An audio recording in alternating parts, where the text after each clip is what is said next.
All right, let's go ahead and get back into it. Any questions about anything before we go back?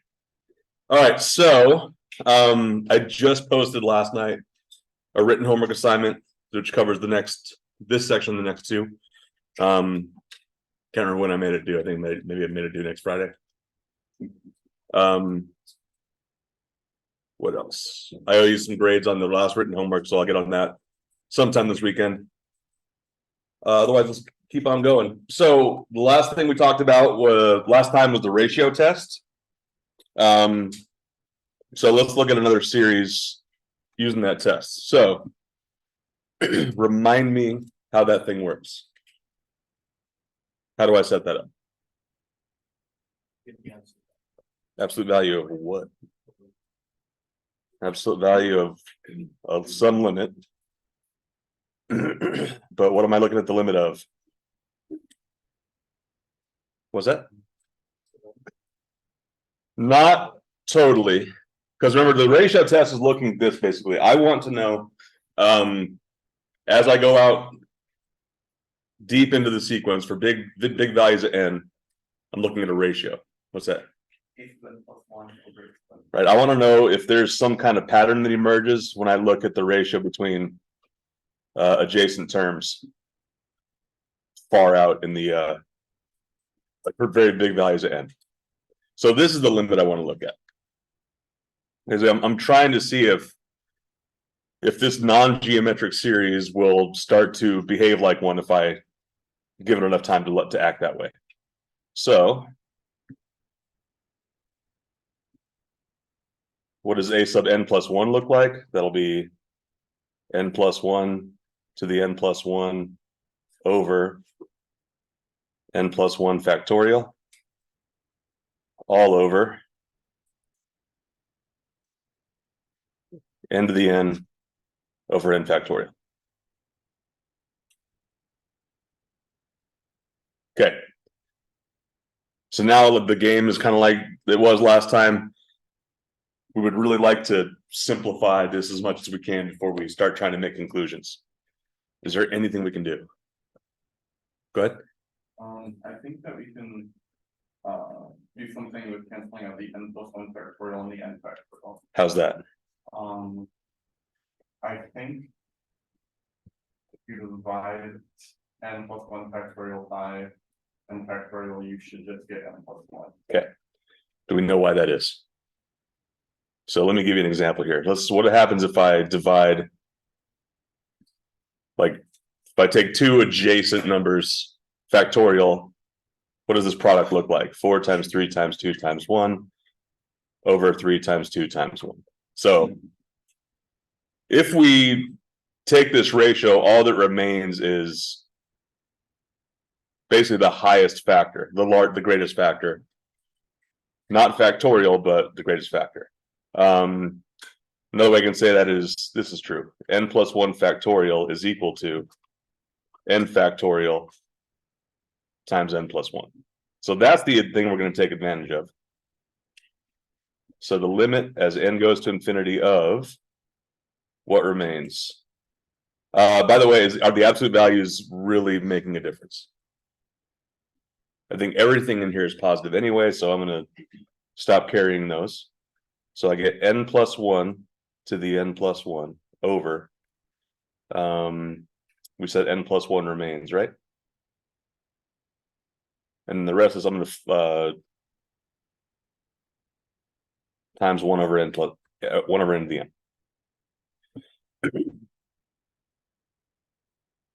How do we feel about this?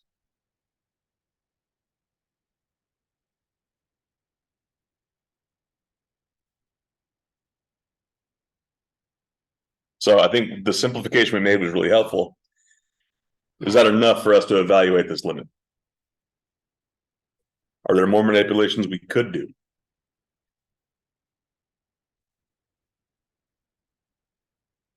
Let me rearrange things one way for you. I'm going to kind of partition off this 1 over n plus 1, as well as the n plus 1 to the n plus 1 over n to the n.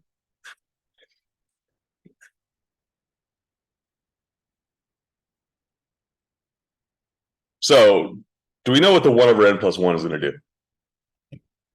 As n gets very big. Goes to infinity, right? Or sorry, goes to 0. What about this part? Do we have any idea what that's going to do?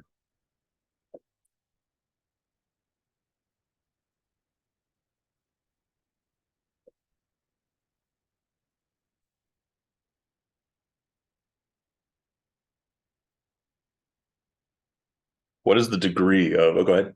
Could you, since it's n plus one raised to the n plus one, could you like separate those? With like the properties of exponents, Sure. What would that look like? like n plus one raised to the n times n plus one. N plus 1 raised to the n times n plus 1 to the 1 over n plus 1 times n to the n. So that allows us to make this cancellation.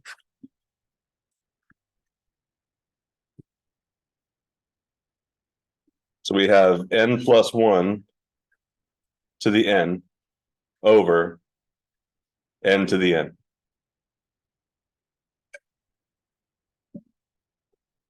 Now what?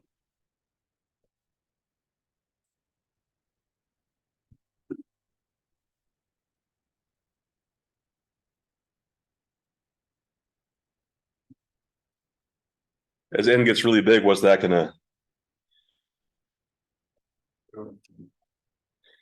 go to infinity? So here's one thing I'll remind you of.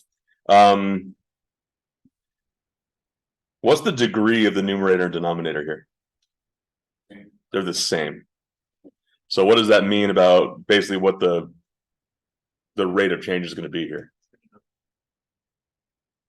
This is basically going to go to, I'm trying to think of a way I can convince you of this, but this is going to have the same limit as this. The limit is n goes to infinity of n plus 1 over n. So I'm kind of borrowing from a test called the root test, which I'll show you in a little bit. But this is basically what this limit is trending to. What is that limit? That's 1. Okay, that's a long way to get the limit of 1. What does that limit tell us? Yeah, it doesn't. Yeah, that means the ratio test failed. So a long way to go for that. Is there anything else we can do to get a handle on what this, on whether this series converges?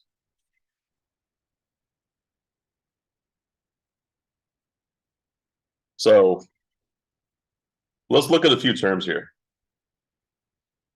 Or is a series. So what's the first term in this sequence going to be?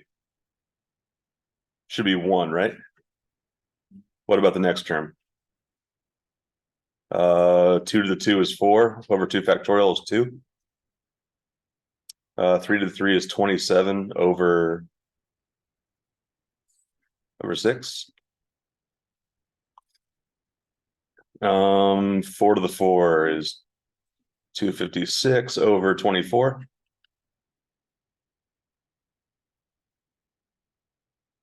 Does anybody have any suspicions yet? What's going to infinity? The sequence or the series? I mean, if you say yes to the sequence, then you're saying yes for the series, right? So this is one of those times where, yeah, the ratio test failed, but remember, there's a very easy thing we can look at first. And I know I kind of set this up. I kind of dictated with you we would do the ratio test, but like I said, like as we kind of put all these different tests and tools in our repertoire, it's going to fall to you with which one we choose to try first.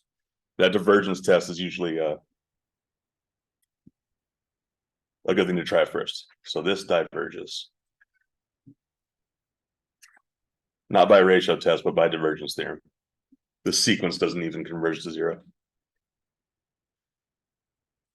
Questions there? All right. So root test, similar, at least in the way you set it up, similar to the ratio test. But let's say I have some series or some sequence to raise to, or I have some sequence. If I can take some root, some nth root of that series, or sorry, that sequence, what happens to that sequence as n gets really, really big? So basically, if I'm taking bigger and bigger roots, does that make sense if I say it that way? Or another way to say it, if I'm raising it to the power of 1 over n, where n's getting bigger. So if that limit exists, then we have the same kind of conditions. If that limit's less than 1, we have absolute convergence. If it's bigger than 1, we have divergence. If we have 1, we have to try something else.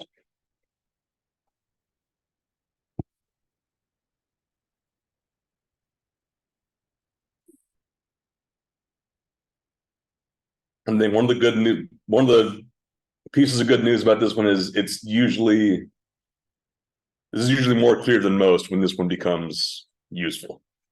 If you have a sequence that involves an exponent, this one becomes something you can try. So let's go ahead and take a look. So if I have this series, so I have some rational function, but that whole rational function is being raised to the power of n. So let's go ahead and set up the root test, see what that looks like. I want to look at the limit of this thing as n goes to infinity of what? The nth root of the absolute value of a sub n.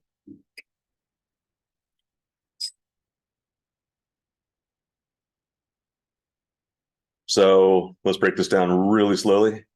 So that's going to be the absolute value of 2n plus 3 over 3n plus 2. Actually, this all raised to the power of n. Then this absolute, taking the absolute value of that, and then I'm going to take the nth root of that. So a lot of layers in here. Is it okay for me to cancel out the nth power with the nth root? I think right now that's not something we can do unless we can justify it. Is the absolute value making a difference in here? Is 2n plus 3 always going to be positive?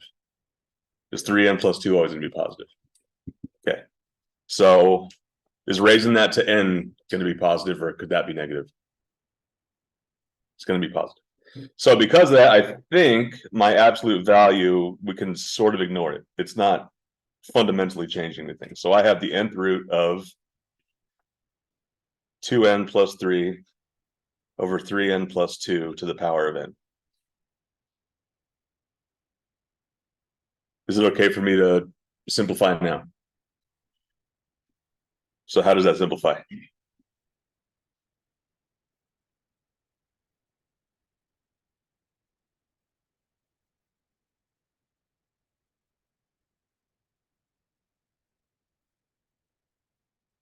Now I can't select the.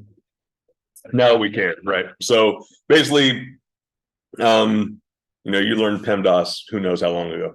The order of operations. The thing is, you probably haven't thought much about, like, there are other operators now that don't fit into those 6 categories, right? So I don't know if you've ever talked about where absolute values sit in that pecking order. They're kind of on equal footing with parentheses. So because of that, before we deal with the absolute value, we can't deal with the exponents and the roots. But now we can. So now the sequence I'm looking at is 2n plus 3 over 3n plus 2. Is this a limit I can deal with? What is this limit? 2/3. Okay, so we found our limit. Does that tell us anything useful? What do we find out?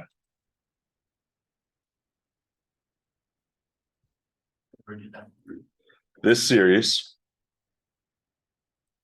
converges absolutely.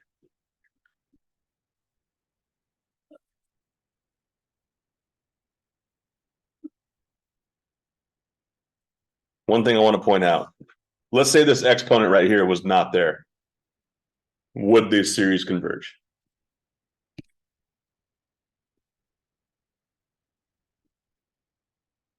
I saw the same person say yes, then no. So I have conflict within a single individual. If that n was not there, then our series would look like this. 2n plus 3 over 3n plus 2.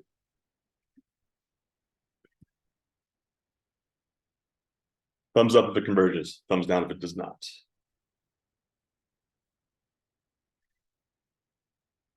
Series converge? The series. What does the sequence converge to? 2/3. So what does that mean the series does? It does not. It does not converge. So that's the divergence theorem again. So really, the fact that I am taking whatever results from this rational component and raising it to the power of n, that does make it converge. Basically, I'm taking numbers. 2/3 is less than 1, right? If you take a number that's less than 1 and raise it to higher and higher powers, what happens to it? It gets smaller. So that exponent is what basically what enables the convergence. What I have left. Okay. All right. Can we apply the root test here?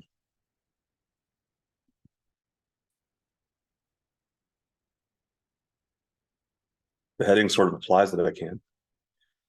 So what is the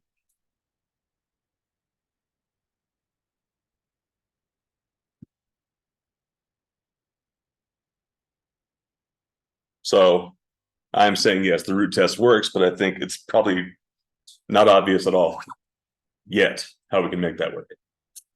So are there simplifications I can make, manipulations I can make?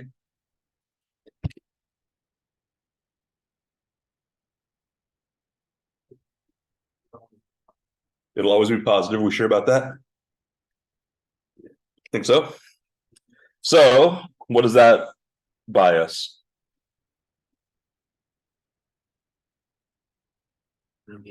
So I can stop carrying around like it's basically acting as a barrier to us. All right. So that's a valuable move. Now what?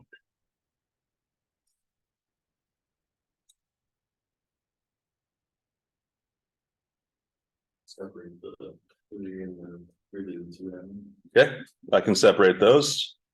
What do they separate into?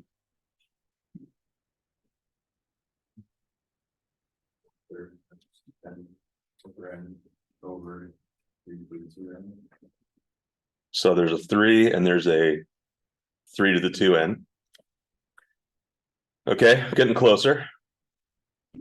Could you go a step further and make it 3 times 9? 3 times 9 to the n. Is that okay? So this root of 3 times 9 to the power of n. Are we okay with that? So the goal is more or less, like at least one of our goals is more or less the same as last time. I would love to stop carrying around that nth root. Are we in a place where we can get rid of it now?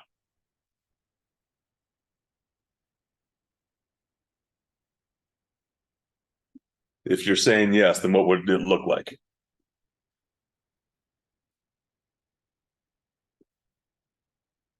Or do we need to do a little more simplifying?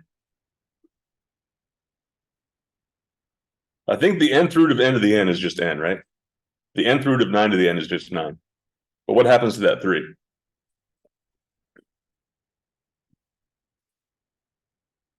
We can just keep it under the radical. So everything else will go. So what's the tidiest way to write this? 1 over the nth root of 3 times n over 9. All right. So I have limits of two things multiplied by each other. Clearly one of those doesn't exist, right?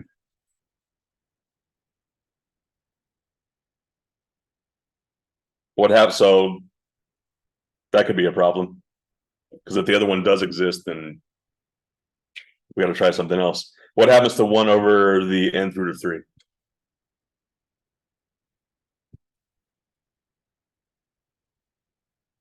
What's getting smaller and smaller? It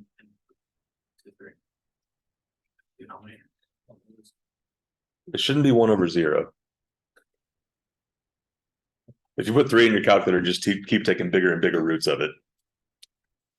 Like, what's the square root of 3? About 1.7. What's the cube root of 3? Is it less than 1.7 or bigger? It's less, right? Is there a, so it's going to keep decreasing, but is it going to approach some kind of limit? No, it's going, oh, it should.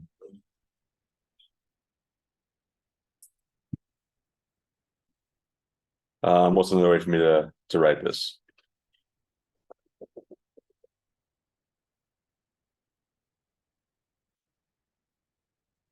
I can't think of the right question to ask y'all right now. So we know this part right here goes, the n over 9 goes to infinity, right? This right here goes to 1. Because of that, what can I say about the overall limit? Goes to 1? Yeah. I don't think so. Okay, including the n over 9. Yep. Including. So you have something that's going towards 1, towards unity, multiplied by something that's going to,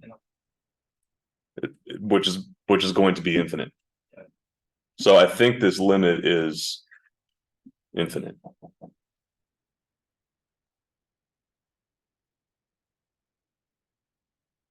We have questions about that? Am I? So what have we learned then?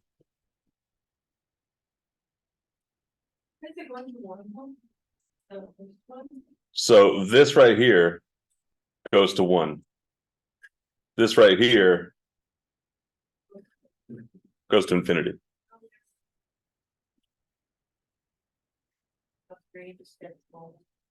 Smaller and smaller, and but it gets closer and closer to 1. Oh. Yeah. It diverges, yeah. So all that to say that this series diverges.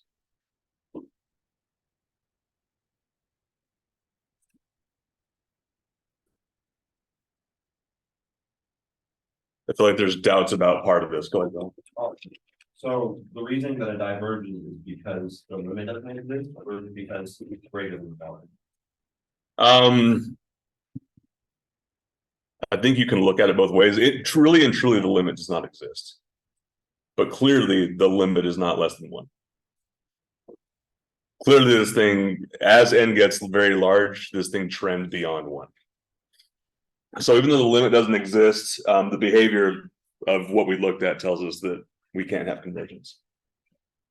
Also, like, when applying this test, is it more just like, are there like, I guess, factors in the series that we should consider when like looking to apply certain tests, like the ratio test versus the root test? Like, or we just kind of like try it and see if it works? Yeah, I mean, I think that's going to be a hard question for me to answer today. But I think once you have a basis for like comparing and contrasting, we can talk about why this thing here is a good candidate for the ratio test. I think the root tests, you know, what's the uniting thing for these last 2 examples we looked at? They're like raised to the n power. Right. So and kind of in a global way, right? As opposed to where we were using the ratio tests, we had the power of n showing up on some of our terms, not necessarily all of them. But kind of another piece of good news is that there are many cases where more than one thing will be useful. It's not like maybe the ratio test was not the best thing you could have used, but the root test got you where you wanted to go. All right. How about this one? What could we do?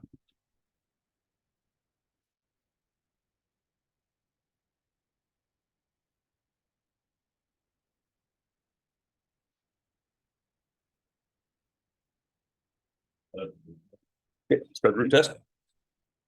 So what's the limit as n goes to infinity of the nth root of the absolute value of negative 12 to the n over n?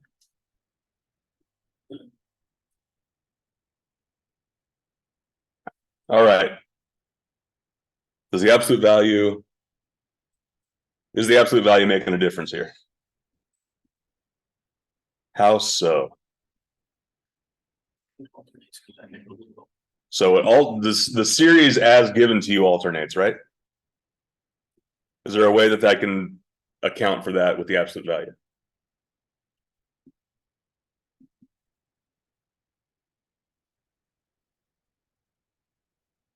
Or in other words, is there a way I can rewrite this differently? You just take off the negative sign? Yeah, essentially. So tell me if you're okay with this. 12 to the n is equal to negative 1 to the n times 12 to the n. Is that legal? Is that true? Right, that's good. So basically, I can decompose the negative 12 into n into some alternating part and some, growth factor. The alternating part is going to get canceled out by the absolute value. So what I have left is 12 to the n over n. No absolute value. Now, what would you like to do? If we put it further, would be 12 over the nth root of n. Yeah. So 12 over the nth root of n. Awesome. So now we got a constant in our numerator. That's good. Now we have to worry about the limit of the nth root of n. What the heck is that? So you have numbers that are getting larger, but you're taking bigger and bigger roots of them, right? What happens there? So I think we have to think about that limit on its own. What's the limit as n goes to infinity? Actually, let's give it a name. Let's call it y. Y equals the limit as n goes to infinity of the nth root of n. Or maybe this would be more useful. N to the 1 over n.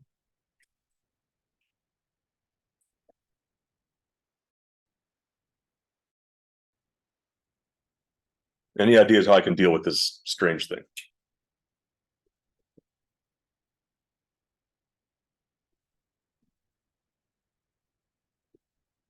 So this might not make sense yet, but I'm going to take a natural log of both sides. So natural log of y equals the limit as n goes to infinity of the natural log of n to the 1 over n. Why did I do that? What value does that have for me? Pull out the 1 over n. You can pull out the 1 over n. So I get natural log of y equals the limit as n goes to infinity of 1 over n times the natural log of n. Or maybe I'd like to say it like this. Natural log of n over n. Does that help?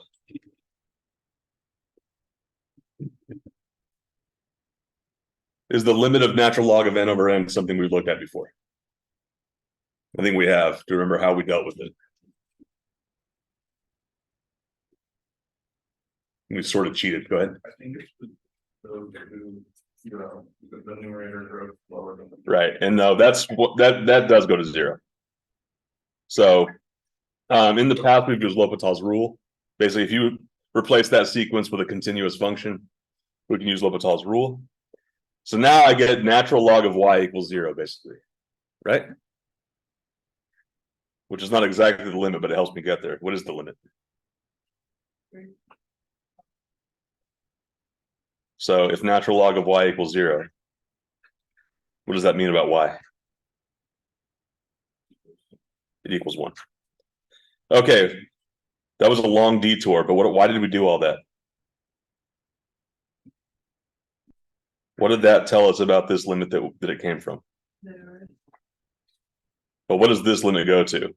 Because basically we just looked at the denominator. The denominator goes to 1, right? So this overall limit goes to 12. Okay, we got there. What does that 12 do for us? It diverges.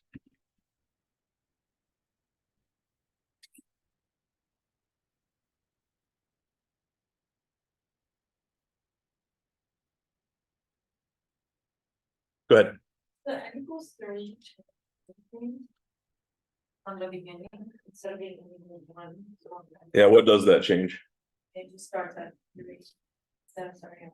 Right. So basically your series, like what would be the difference if where are you, cursor? What would be the difference if this was n equals 1? That would basically, in changing that from n equals 1 to n equals 3, I'm deleting 2 terms, right? So here's what we found. We found this series diverges, right? But if the series instead was n equals 1 to infinity,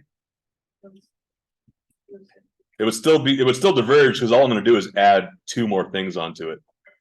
Because this is going to be equal to the one that begins at 3 plus what? Plus negative 12. Because when n equals 1, I think that's negative 12. Plus 144 over 2. So if the sum did not converge without those 2 things, it's not going to converge with. So, and really, I think I could make n whatever I want there, and it would still diverge. Does that make sense? Yeah. So no matter how many of the first terms I take off, what we have just shown is that when n goes to infinity, this thing diverges, even if it starts, like, metaphorically speaking, further down the line. How are we doing? Questions? Complaints? That is all I got for you for H4.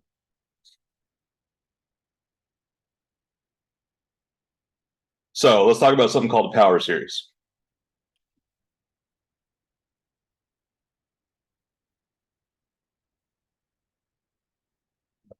So all the series and sequences we looked at so far, what's been the variable? N's been the variable, right? So now we're going to bring in another one, essentially. So we have sequences whose inputs are always whole numbers, right? 1, 2, 3, sometimes 0, but they're always integers. But we would like to join them together with continuous functions whose inputs are all real numbers. So we're going to join those things together in this thing called a power series. So let's unpack the notation here. In that series, as I go from one term to the next, what is the variable?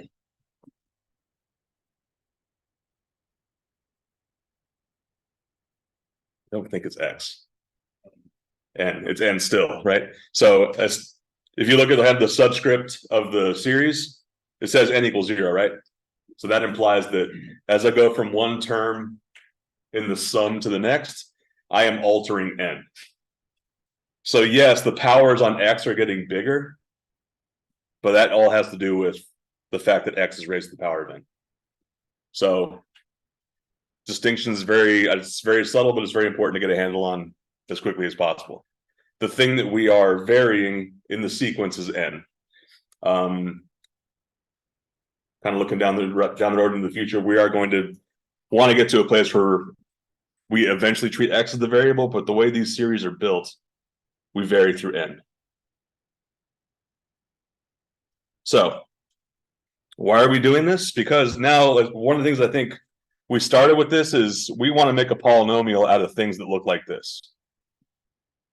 Things that are deeply not polynomial. But there is a polynomial that equals that function right there. And that's kind of what we're going to build up to. So for now, this is like the most generic way I can present this, where these coefficients are basically a list of numbers unto themselves. X is some real number, and n is the index that very much works in the same way as all the other sequences and series we've talked about. So kind of what we're building up to is this sum of terms is in itself a function in x. So in the sigma notation up here, what is the variable?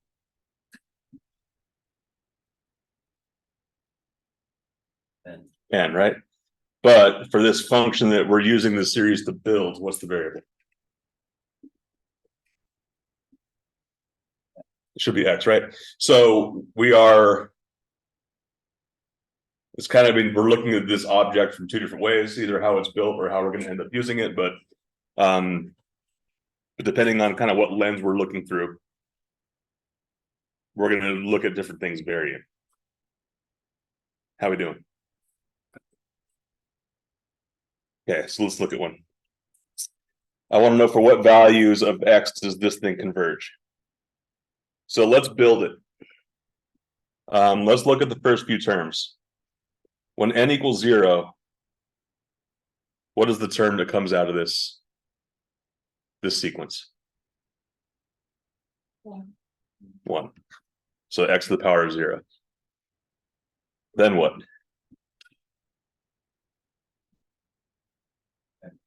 X followed by squared. Are we sure? What's next?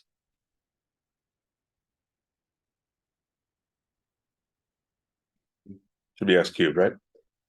Are we seeing the pattern on how this works? All right.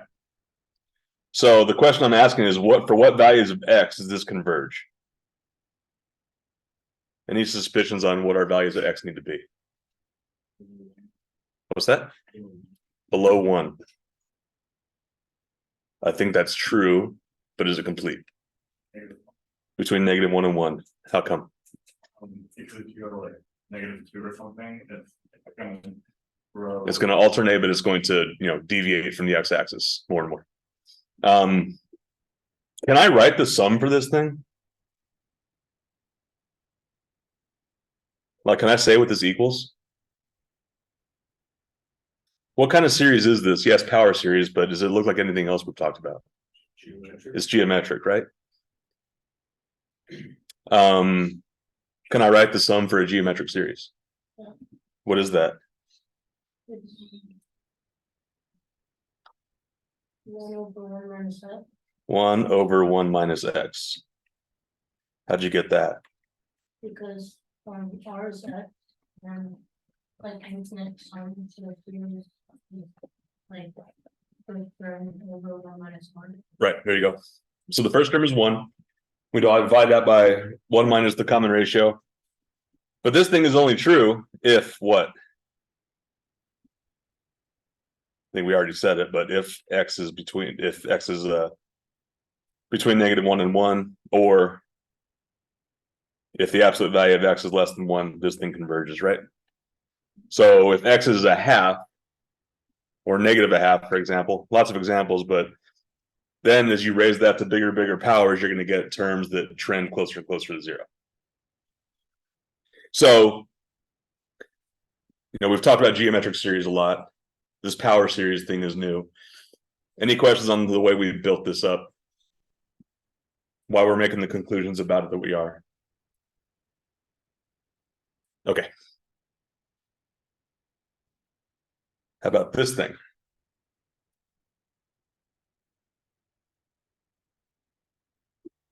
Any suspicions here?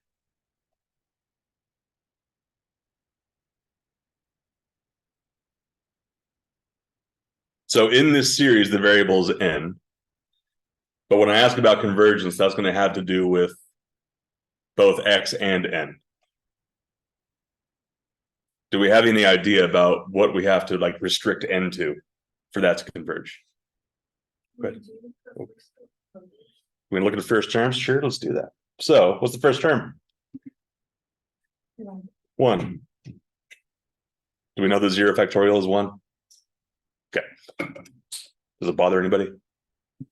Say 0 factorial is 1. Yeah.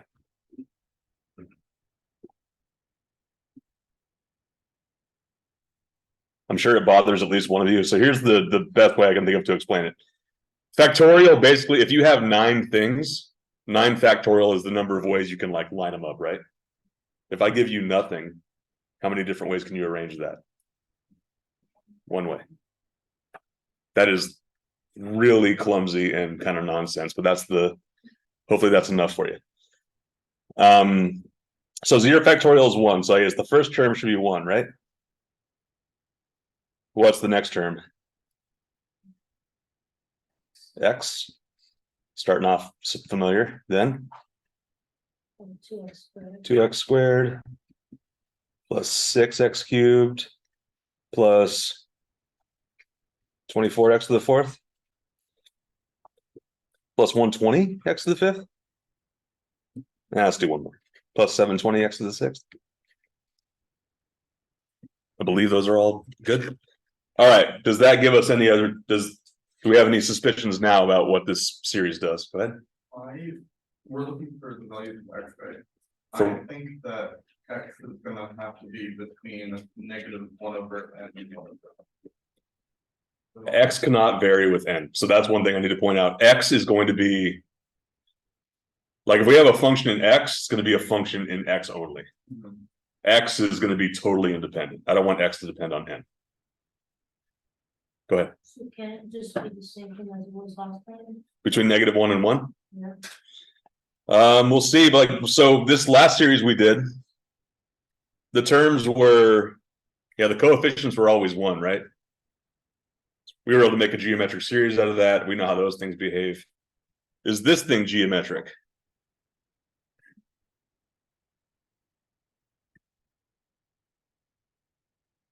One times x is x, x times x is not 2x squared.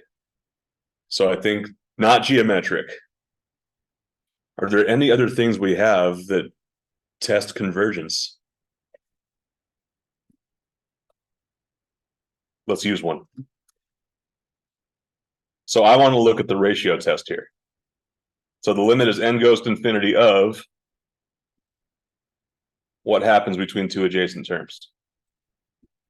So here's the difference here, or one of the big differences. The ratio test we looked at before, we got an answer, right? Convergence or divergence, assuming we got any answer at all, right? We're not going to get anything that clear cut this time because this limit that I'm setting up, what does that limit depend on? N, right? So essentially it's treating all the x's that are going to happen in here as constants. But if we look at the way they interact with each other, we should be able to learn something. Oh, I don't need to make that much space. So n plus 1 factorial times x plus 1, no, x to the n plus 1 over n factorial times x to the n. Okay. Always forget to write down the limit operator. Are there any manipulations I can make inside there?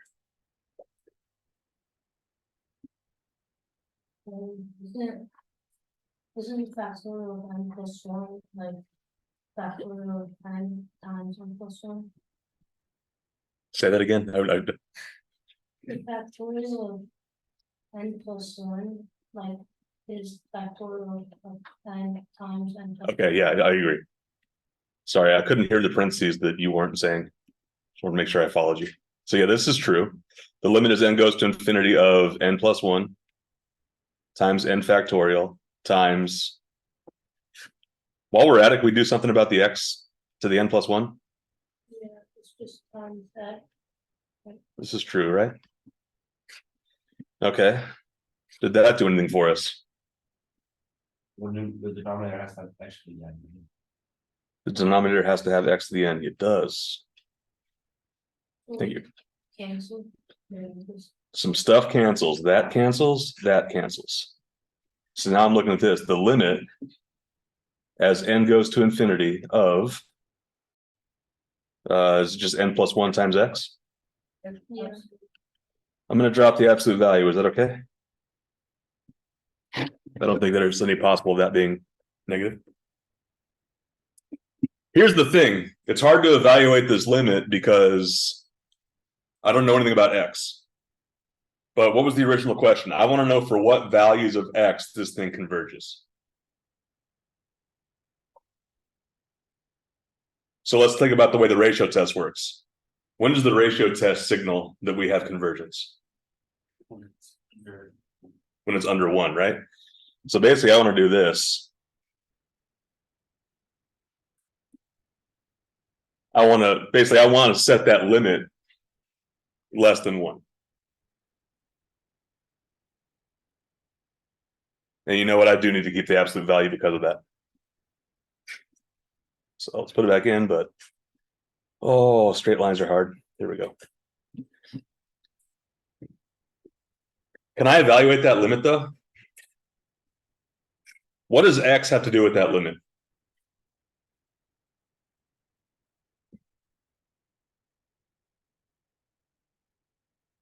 Let me ask it this way. In that limit, what am I allowing to change? Only n, right? So does it make sense if I do this? I'm going to pull out the absolute value of x. The absolute value of x times the, you know what? I made a big mistake. I can't take the absolute values out anymore because the n plus one will be positive, right? I have no such guarantee with the x. So I'm going to leave the absolute value of x as absolute value of x. I think I can, though, ignore the absolute value on n plus one. So I'm kind of tripping over my own thoughts here, but do we agree with the things that I eventually said? All right. Can I say anything about this limit as n goes to infinity of n plus one? Doesn't exist, right? So what is the only possible way for this series or for this to be less than one? If x is zero. Because the limit that involves n goes to infinity, the only way this thing converges is if x is zero. So it converges in a very non-interesting, trivial way. The only way this thing converges is if all the terms are zero. Does that make sense with kind of what we wrote out for the first several terms? If your coefficients are going to keep just getting larger and larger, so not only are they increasing, they're increasing at an increasing rate. The only way that series converges is if x is not allowed to be non-zero. So yeah, this is one of these series that converges only at that instance, only at that one value of x. How are we doing? All right. See y'all next week. Go Diamondbacks. Anyone care? No? Well, the games are actually, at least some good baseball on. Yeah.